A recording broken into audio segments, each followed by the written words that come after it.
In this video, I'll show you how to hide a page from the navigation in Squarespace. Once you were on your Squarespace website, the first step is to head over to the navigation panel on the left-hand side. And below website, you want to choose the first option, which is pages. Now, once you click on pages, in here you have two options for all of your pages, and this will also be the list of your pages. We have here the main navigation and the not linked pages.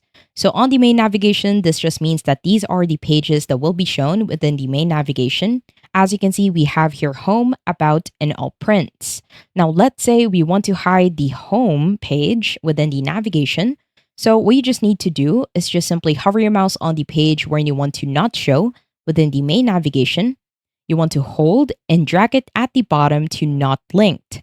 Once you do that, it will refresh your page, and as you can see, the home page is now hidden. You can also do this on the about page, so just simply hold and drag to not linked, and it will also be hidden. Now, not linked doesn't mean that you cannot open this. What you can do is link this within a text, an image, or a button in order for you to access it.